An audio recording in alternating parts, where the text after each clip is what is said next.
Olá, turma, tudo bem? Como vocês estão? Eu creio que vocês estão bem.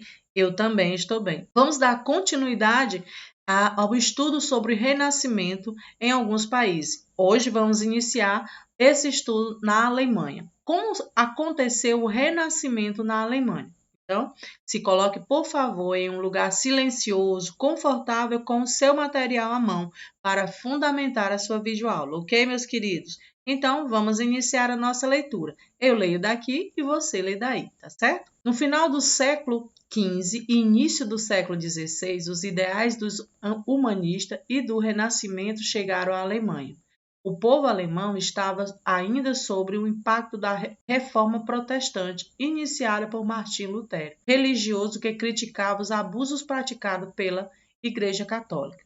E aí nós vamos ter que entender, compreender o contexto como se deu o Renascimento na Alemanha. Por quê? Nós vimos que desde do humanismo, da introdução do humanismo em alguns países, nós vimos que houve uma mudança na mentalidade das pessoas, houve uma mudança na forma como a sociedade via o seu cotidiano. Passou a ser questionados dogmas que há muito tempo já estavam firmados naquela sociedade. Então, houve aí toda uma transformação política, social, econômica, intelectual, e na Alemanha acontecia muito mais enfática essa transformação, porque estava se dando uma reforma protestante, que foi iniciada por um religioso que criticava os abusos praticados pela Igreja Católica. E em meio a esse ambiente de mudança e violentas disputas religiosas, as ideias do Renascimento influenciaram a produção artística alemã, especialmente as pinturas e gravuras, onde seus artistas, inspirados na Renascença italiana, embora mostrassem características germânicas, em temas religiosos, com tendências trágicas e sombrias. Outro importante artista do Renascimento alemão foi o arquiteto Elias Hall. E aqui, meus queridos, eu gostaria que vocês, cada um de vocês aí, fizesse uma leitura sobre legenda das imagens. Isso é muito importante para que a gente possa casar a leitura do texto com as imagens, ok, meus queridos? Então, vamos dar continuidade. Renascimento na França. Vimos na Alemanha, vimos na Itália, e vimos o contexto histórico que a Alemanha estava vivendo, e agora vamos conhecer o Renascimento na França. Assim como na Itália, os mecenas foram muito importantes para o Renascimento francês. Eles apoiaram financeiramente intelectuais, arquitetos, pintores e poetas.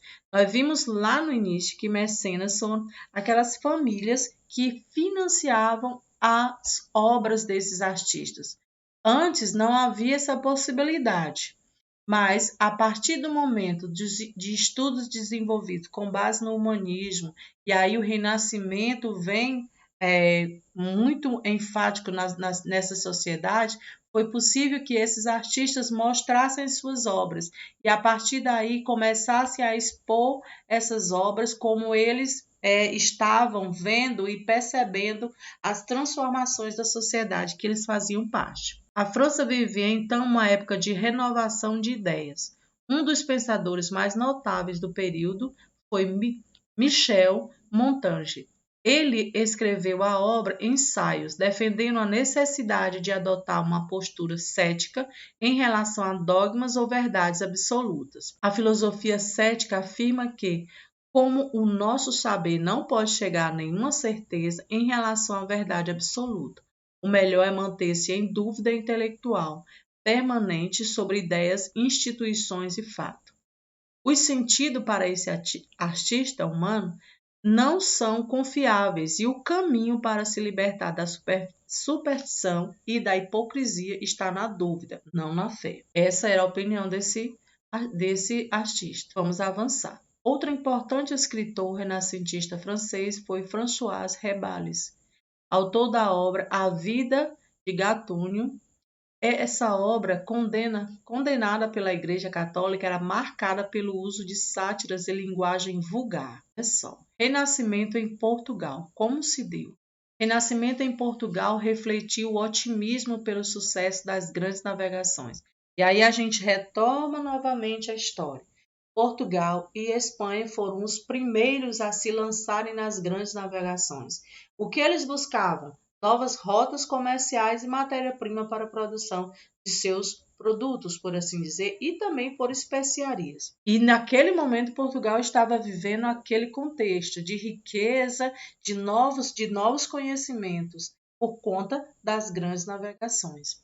A influência de centros comerciais e culturas renascentistas como a Itália, Flandres, e o contato com as civilizações do Oriente e da África se incorporaram à arte portuguesa. Então, vivia-se um momento onde de riqueza, por assim dizer, um momento de riqueza também intelectual, de conhecimento e de contato com outras culturas.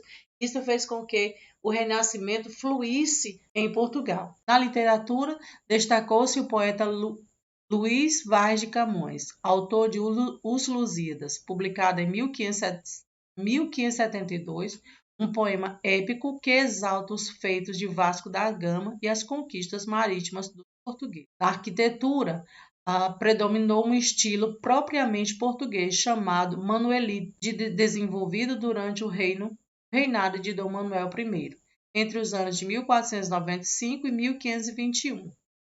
Arquitetos importantes dessa época foram Francisco de Arruda, Diogo. As principais obras desse período foram o Mosteiro dos Jerônimos e a Torre de Belém. E aqui, mais uma vez, eu chamo a atenção de vocês para fazer as leituras dessas imagens, ok? Renascimento na Espanha.